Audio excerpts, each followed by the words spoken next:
Hey guys, this is Duncan Dev. Quick tutorial on how to install the Godlike multiplayer Blade and Sorcery mod. So it's going to be just like your standard mod install.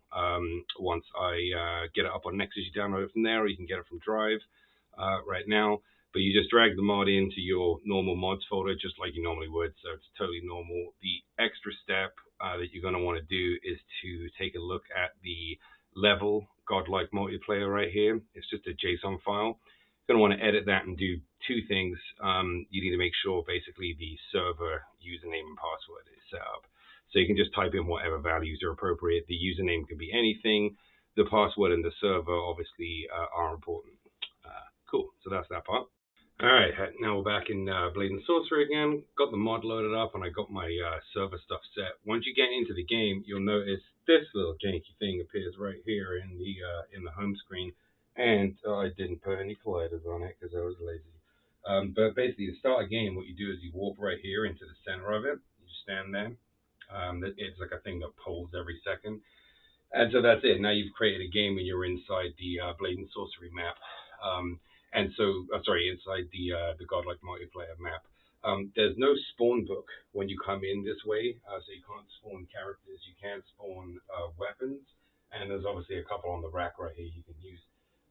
So yeah, this is the thing as it starts off. This game will now be listed in the client side. You can see there's a different video I'm going to do for that in a minute. But yeah, so that's kind of the idea. When you're ready to leave the game, you can walk over to this thing right here. It works the same way as the other one. You just walk into it, wait for like a second or two, and make sure you're in the center of it, and it will just exit the game. If you could leave this thing that way, it would be nice because it tells the server you're leaving. It's just a friendly way to be. Be friendly. Use the exit pool. All right, sorry for the great transition. So yeah, here we are back in the game again. This time though, I've been playing around a little bit. I've been spawning a couple of objects from some of the other video. The other video I was doing is kind of where all this stuff came from. But I just wanted to show what it looks like when you're in the game. So yeah, I'm just going to spawn a couple things, spawn a couple of NPCs and see. But these objects, obviously, that you drop in are actually real, and you can climb on them and stuff. Some of the colliders are pretty weak, but I would like to change some of these objects to be something a bit more exciting at some point. But for now, let me just fire over here. I'm going to just log in as someone over here. Let's go with this guy.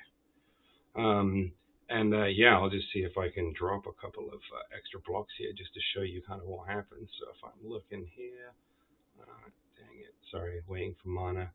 I'll go ahead and drop one right here. So you can see these like tactical structures just appear like instantly. The droppable structures that I showed earlier on, which you have to have anger. I'm just going to go ahead and get some of that. All right, so I'm going to show you now what it looks like in the Blade and Sorcery side here. So I've kind of been playing with this map already, but I'm going to spawn in a couple of items from the other side here. So let me just bring in like a couple gladiators maybe. Bring in gladiator here and another one right here. Dang it. Oh, that's a bug. Okay, that's fun. It's kind of dropping from the sky a little bit. That's not intentional. But yeah, you can see that these guys are immediately just showing up right here, and you can see them on the other side. If I bring this over, you can kind of see them fighting here. The other thing I want to show you is if I bring in one of these lightning strikes right here, any weapon within range will get instantly imbued with lightning, so you can kind of fire that up. The other thing you can do is you can drop in these stone structures. As I mentioned before, they don't do any damage, but kind of drops in from the sky here.